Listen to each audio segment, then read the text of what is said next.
negara hukum menempatkan hukum sebagai rujukan utama untuk memastikan hadir rasa keadilan, memberikan kebermanfaatan, dan memberikan kepastian kepada semua. Ini harus dipegang teguh oleh pemegang kekuasaan, baik yang di puncak dan seluruh jajaran. Tapi apa yang terjadi? Banyak aturan ditekuk sesuai dengan kepentingan yang sedang memegang kekuasaan.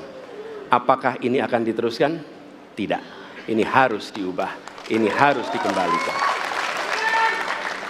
Kemudian kita menyaksikan betapa pada hari-hari ini tatanan ketika kita menyelenggarakan pemerintahan sering tidak sesuai dengan prinsip-prinsip hukum yang kita pegang. Karena itulah kami melihat perubahan ini harus kita kembalikan.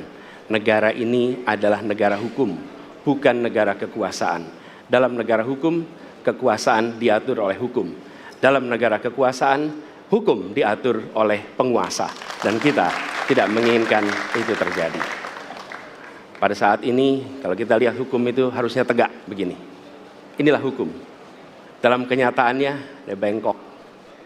Dia tajam ke bawah, dia tumpul ke atas.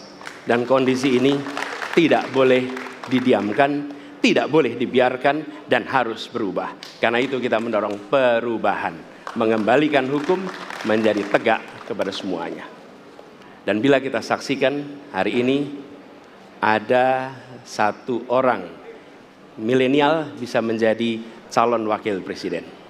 Tetapi ada ribuan milenial, generasi Z yang peduli pada anak-anak bangsa, yang peduli pada mereka yang termarginalkan. Ketika mereka mengungkapkan pendapat, ketika mereka mengkritik pemerintah, justru mereka sering dihadapi dengan kekerasan, dihadapi dengan benturan, dan bahkan gas air mata. Apakah kondisi ini akan dibiarkan? Tidak, kita harus lakukan perubahan.